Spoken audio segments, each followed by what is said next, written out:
It's all that the world is talking about right now, the worldwide outbreak of the novel coronavirus, also known as COVID-19. As the number of cases increase across the world, the US and here in Illinois, our communities are questioning the future and wondering what's next. We continue to learn that the elderly and people with pre-existing medical conditions are most at risk to the virus.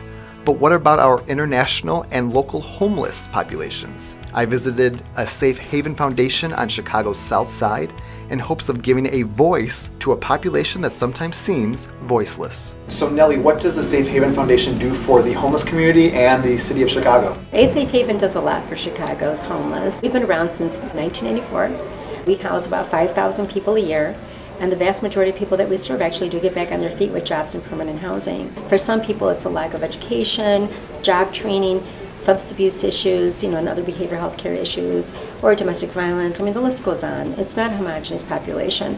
So A Safe Haven is equipped to really help address the underlying root causes to the vast majority of issues that people are facing. What it means to me to have a foundation like Safe Haven, it's a blessing to know that I can actually get clean. I've been using drugs a long time. It's easy to stop using drugs, but here they help you to change your thinking.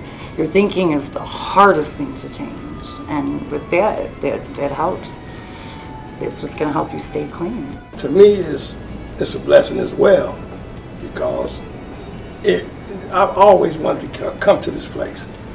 So I had an opportunity to take advantage of it, and it really helps me, and just helping to get my life together. I like all the programs that they have. Well, I'm definitely grateful that they're around. I'd never heard of it before I came here, and the more time I spend here, I'm, through meeting people here and learning about their experiences. During this pandemic, I think that it's most crucial to address and tackle the homeless population. God forbid that homeless people start to have the coronavirus, and unfortunately, if that happens, it'll spread like wildfire. And the fear that I have of it, oh my God, I'm just afraid because I'm a diabetic, and that makes me high risk.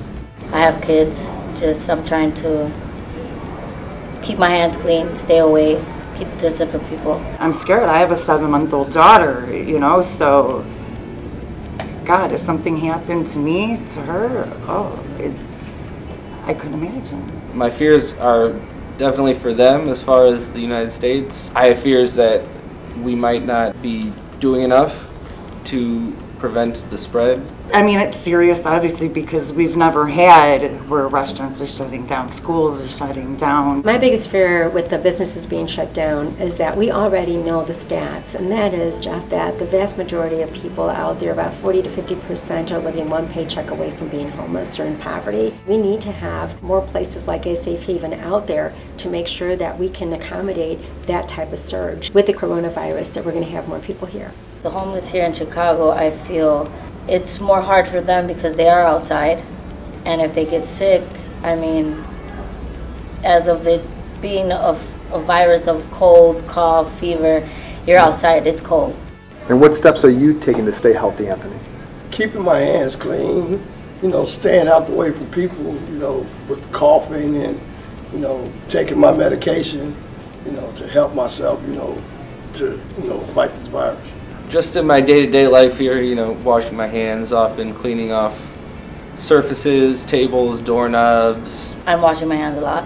Hand sanitizer, Lysol, keeping everything around me, people telling them to wash their hands. I hope everybody stays safe. I hope it ends where it is. I hope, I don't want to see anybody sick, anybody, hurt, die. For the homeless people out there, just stay safe, and you feel like you're sick, it doesn't hurt. Go into the emergency room. If they could just get into a place like A Safe Haven, they'll be all right.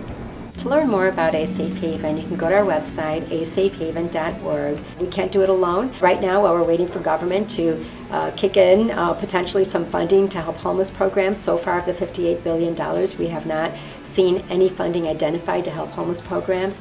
We really are relying on the generosity of the public. So please donate.